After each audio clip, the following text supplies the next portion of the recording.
Hello and welcome to another edition of Underdog Cinema. We kicked off last week with the great little film The 13th Warrior, and this week is the film I'm most excited about discussing. It's for me the film which, when I think of underrated movies, I think of this film, and it's the 1986 movie Big Trouble in Little China, or should I say John Carpenter's Big Trouble in Little China. Now, John Carpenter for me is my favourite director of all time. If you followed any of my other channels, you will know that I just love his work.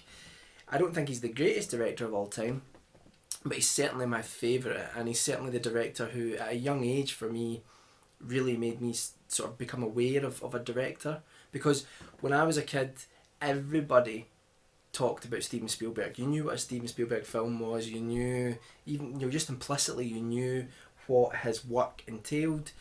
And for me, at that time, John Carpenter was the other guy that was like, yeah, I know what a John Carpenter film is.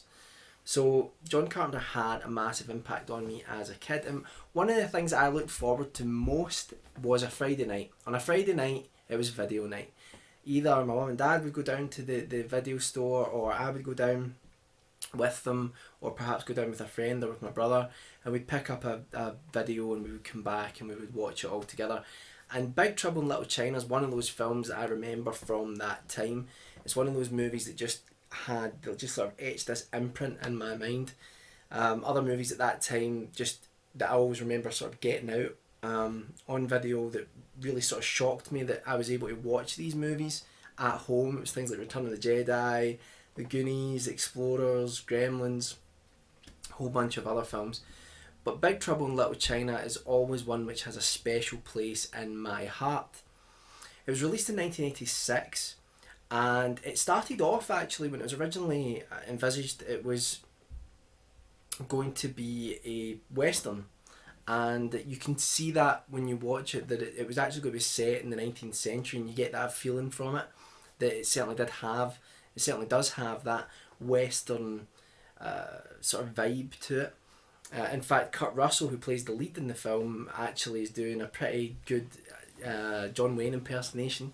He did Clint Eastwood as Snake Plissken in Escape from New York, and in Big Trouble in Little China he was doing his John Wayne impersonation. So the film is a real sort of mashup. Again, last week when we talked about the 13th Warrior, we talked about how films can be cross-genre, and that I've got a soft spot for films which do that and manage to pull it off. And Big Trouble in Little China is just one of the best examples of it. It is an adventure movie, it is an action film, it's a comedy, it's almost got elements of sort of self-parody as well. It's got magic realism in it, and it's got, it's a martial arts film. It's got so many different types of genre within it, and that's one of the reasons I just absolutely love it. So I think when watching it, it was always something as a kid that it just it was like an overload on my senses, watching this film and just not really being able to take in how amazing it was. So for the plot, for the people that don't really know what the film is or haven't seen it, and you better go and watch it after this, Big Trouble in Little China follows our main character Jack Burton, who's played by Kurt Russell. And Jack Burton is this trucker. He drives a truck called the Pork Chop Express, and he goes around America, around the country, sort of delivering goods from one city to the next. And you get the feeling that he's been on a number of adventures in his life. But he's also a character who is very much out of his element in almost every sense. Almost everywhere he goes, he sort of talks the talk, but he doesn't really walk the walk. And that's part of what makes this film special, but we'll get back to that. Now, Jack finds himself in a situation where he goes to meet some friends who are sort of involved in the local Chinese community, and he gets caught up in this ancient battle between good and evil. You have the evil spirit Lo Pan, who has been cursed for, I think it's 1,000 years, a very long time. He's been cursed, and the curse that he has is that he is not able to enjoy flesh. He's not able to enjoy the material. He doesn't have a real body. He's like a ghost, a spectre. But the curse is said to be lifted if he marries and then sacrifices a green-eyed girl to some sort of deity which will then lift the curse off of him. And on the other side you have Egg Shen, who's this sort of scruffy local wizard or mage type character who is trying to defeat Lopan. And Jack sort of stumbles into this battle, and again, even if he's normally out of his element, he's even more out of his element here.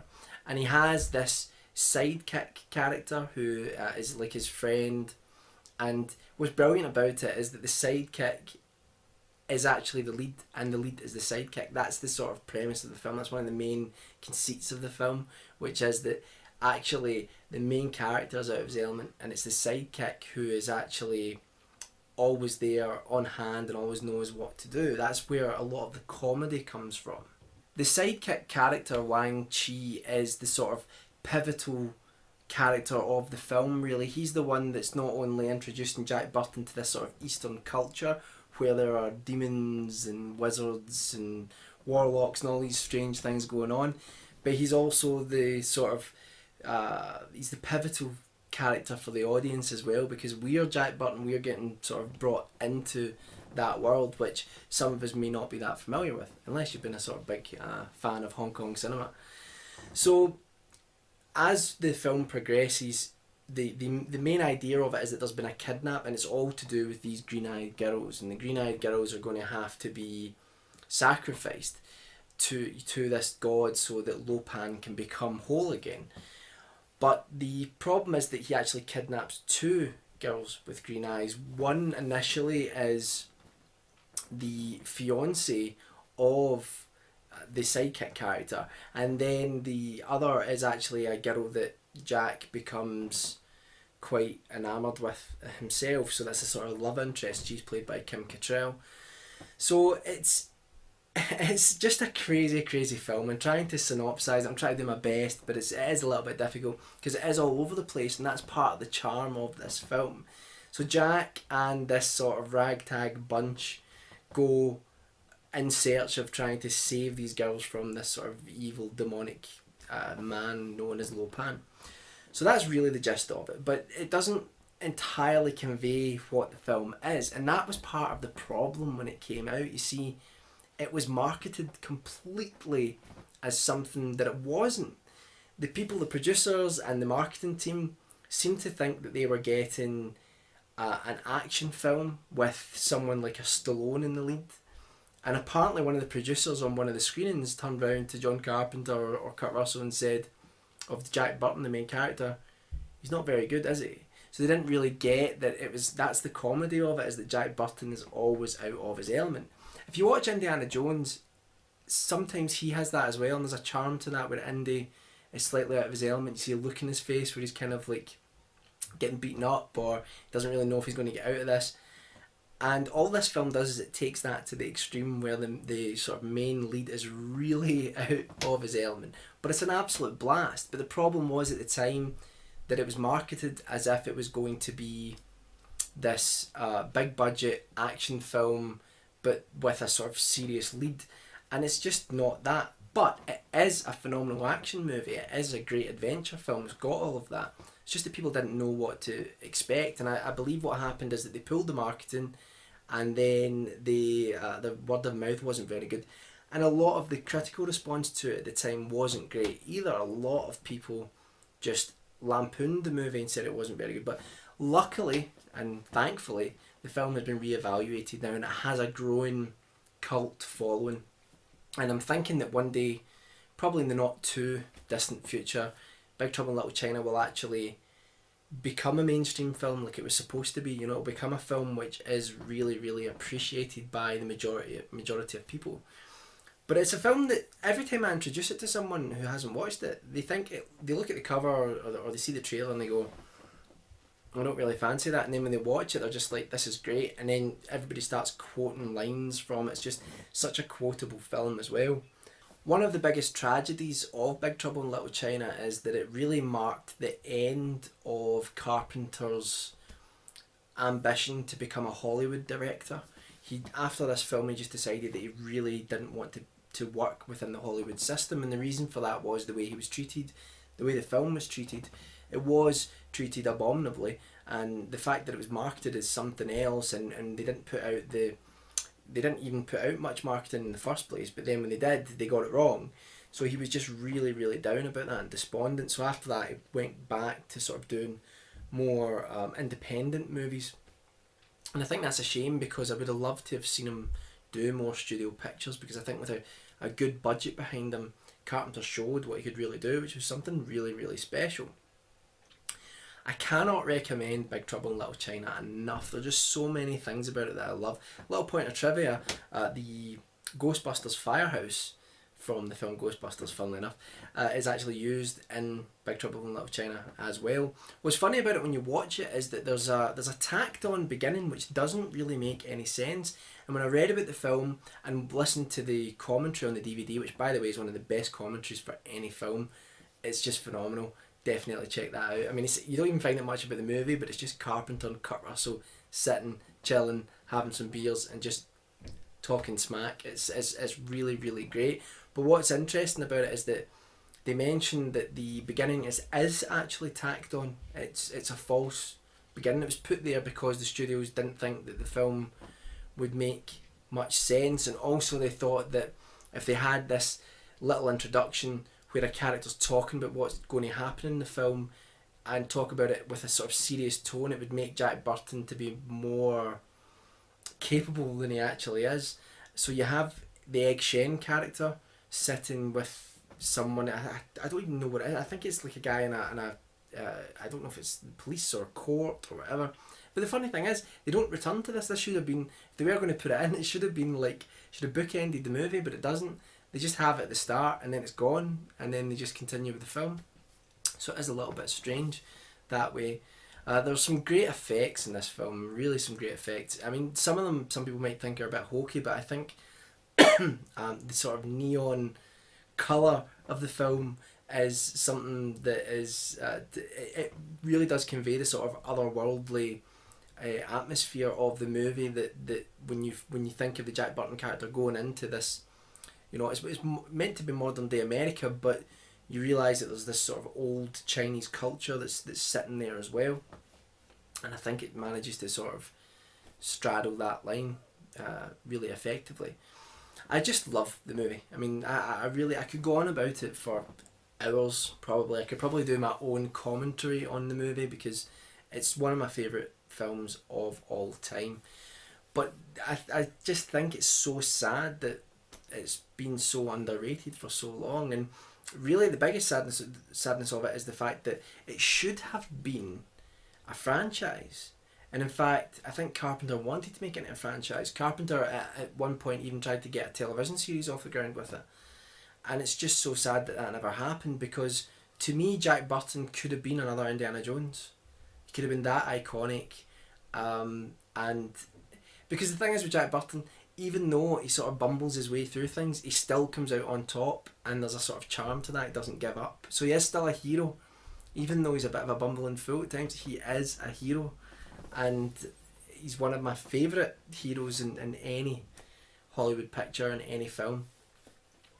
So I think that it would have been great to have seen other franchises. I mean, when you think of the franchises in the 80s or from the 70s into the 80s, you had things like Halloween and Friday the 13th and Nightmare on Elm Street. You know, they were sort of all horror ones. And you had Indiana Jones films, Jaws movies. There was so many franchises that were going. Excuse me, but Big Trouble in Little China just only got one film, and it's a shame. There are some comic books which have been released since, sort of telling the later adventures of Jack Burton. But here's the thing, here's a thought. I mean, I wouldn't mind someone doing a sequel to this, even if they couldn't get Kurt Russell back on board. I wouldn't actually mind them recasting Jack Burton. I wouldn't want them to remake Big Trouble in Little China. There's no point, because it's such a great movie. But I would love to see more adventures with that character in that world, and I think you could do something really special with that. And it would be fantastic to get the Jack Burton character, if you got the casting right, maybe even got John Carpenter on board in some capacity, and move forward with it.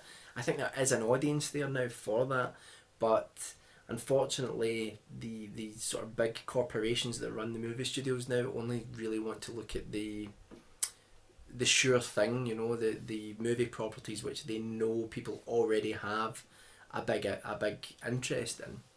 So that's Big Trouble in Little China. You have to watch it if you haven't seen it. It's just a blast. I mean, if you look up the word fun in the dictionary, there's a picture of Jack Burton on the Big Trouble in Little China poster. There's not really, but there should be, because that's what this film is. It's just fun. It's a great adventure. And yeah, there's an element of nostalgia that attached to it for me, but I certainly think that the reason I love the film is just because it's so damn good, you know. And if you haven't watched any John Carpenter films, this is a great one to watch, but he never really made anything quite like it again, or previously. But what was brilliant about Carpenter is that he does have this skewed humour and this skewed perspective on things. Not enough people talk about it with regards to Carpenter's films. A lot of people think that Carpenter's films are very two-dimensional. They're not. They're multi-layered, and just he made some of my favourite films of all time. Big Trouble in Little China is definitely up there. So go check it out. Let me know what you think about it. And as always, we've only done this once before. Leave any suggestions you've got for underdogs of cinema so that I can then take your idea and steal it, like I said before, and then take the credit for it. No, I will mention you in the video. So thanks for watching. I'll see you next week. Bye for now.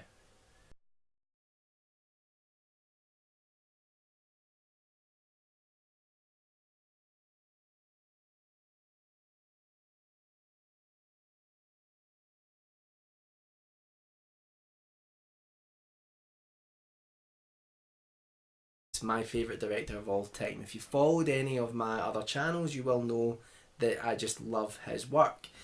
I don't think he's the greatest director of all time, but he's certainly my favourite, and he's certainly the director who at a young age for me really made me sort of become aware of a director, because when I was a kid everybody talked about Steven Spielberg. You knew what a Steven Spielberg film was, you knew, even, you know, just implicitly you knew what his work entailed.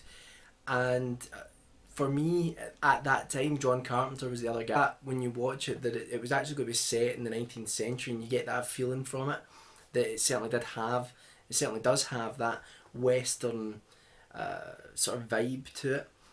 In fact, Kurt Russell, who plays the lead in the film, actually is doing a pretty good John Wayne impersonation. He did Clint Eastwood as Snake Plissken in Escape from New York, and in Big Trouble in Little China he was doing his John Wayne impersonation. So the film is a real sort of mashup. Again, last week when we talked about the 13th Warrior, we talked about how films can be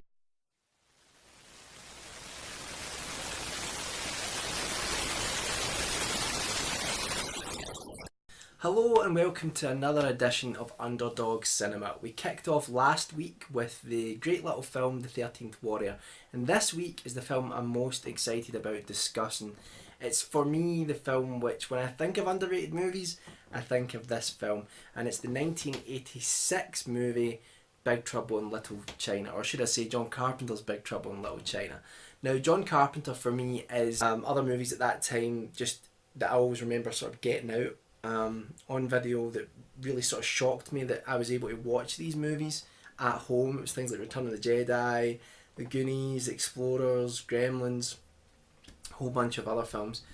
But Big Trouble in Little China is always one which has a special place in my heart. It was released in 1986, and it started off actually when it was originally envisaged it was going to be a Western. And you can see that it was like, yeah, I know what a John Carpenter film is. So John Carpenter had a massive impact on me as a kid, and one of the things I looked forward to most was a Friday night. On a Friday night it was video night. Either my mum and dad would go down to the video store, or I would go down with them, or perhaps go down with a friend or with my brother, and we'd pick up a video and we would come back and we would watch it all together. And Big Trouble in Little China is one of those films that I remember from that time. It's one of those movies that just sort of etched this imprint in my mind.